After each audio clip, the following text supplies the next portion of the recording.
আসসালামু আলাইকুম। কেমন আছেন সবাই? আশা করি ভালো আছেন। আর আজকে হচ্ছে আমার নবম স্টাডি ব্লগ। আর আমার আজকে হচ্ছে আমি পড়তে বসেছি ১২টা ১৫ এখন বাজে। দেখা যাচ্ছে হচ্ছে আমি আগে খুব ভোরে পড়তে পারতাম, কিন্তু এখন সময় ম্যানেজ করতে পারি না। ওষুধ খেতে হয়, অসুস্থ বিভিন্ন কারণে দেখা যায় এখন সকালে পড়াটা হচ্ছে না। বাট আমি চেষ্টা করছি আস্তে, আস্তে রেগুলার হওয়ার জন্য, এবং আমি চেষ্টা করছি আস্তে, আস্তে সকালে একটু পড়ার অভ্যাস করার জন্য। যাই হোক, সবাই আমার জন্য দোয়া করবেন। আর আজকের জন্য আমি এতটুকু পড়া সিলেক্ট করেছি। আর আমি হচ্ছে আজকে ১ম এই বাংলা ব্যাকরণ পড়ব। যেহেতু ব্যাকরণ পড়তে আমার একদমই ভালো লাগে না। আমার কাছে অনেক বেশি বিরক্ত লাগে বাংলা ব্যাকরণ পড়তে। তাই আমি ব্যাকরণ দিয়ে শুরু করেছি। কারণ এটা এখানে আমি একটু উইক। আমার ব্যাকরণ অংশ ভালো করতে হলে এখন ব্যাকরণ অংশে অনেক বেশি ফোকাস করতে হবে।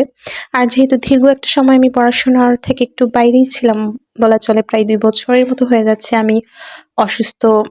এখনো অসুস্থ, আমাকে কন্টিনিউ ট্রিটমেন্ট নিতে হয়, ডাক্তার দেখাতে হয়, বিভিন্ন ধরনের ট্রিটমেন্ট নিতে হয়। তো সেজন্য তারপর আমি চেষ্টা করছি যে আবার উঠে দাঁড়ানোর।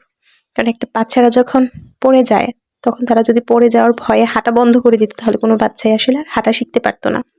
তাই আমিও চিন্তা করলাম, আমি যতবারই হোঁচট খাবো ইনশাআল্লাহ আমি উঠে দাঁড়াবো। আমি চেষ্টা করব, আমি আবার চেষ্টা করব। নতুন করে শুরু করব ইনশাআল্লাহ। যখন আমার মনে হয় আমি থেমে যাচ্ছি, আমি অকারণে সময় নষ্ট করে ফেলছি, আমার সবকিছু এলোমেলো হয়ে যাচ্ছে, আসলে তখন আমি স্টাডি ব্লগগুলো করি, যেটা আসলে আমাকে আবার রেগুলার করতে সহায়তা করে। আসলে আমরা যাই কিছু করি, আমাদের একটা মোটিভেশন আসলে দরকার হয়। দেন যখন হচ্ছে এরকম স্টাডি ব্লগ করি, তখন আমার মনে হয় যে আমার সেই মোটিভেশনটা আবার ফিরে আসে। আলহামদুলিল্লাহ, আমার সবকিছু একটু রেগুলার হয়, একটু গোছানো হয়। তো আশা করি আপনারা সবাই হচ্ছে আমার জন্য দোয়া করবেন, সাপোর্ট দিবেন, পাশে থাকবেন ইনশাআল্লাহ।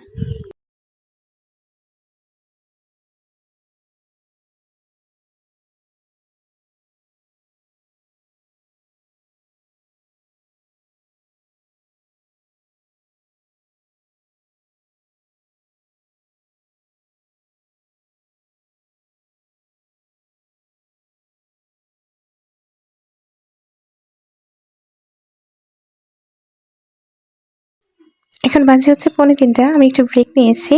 এখন আমি আবার পড়তে বসবো।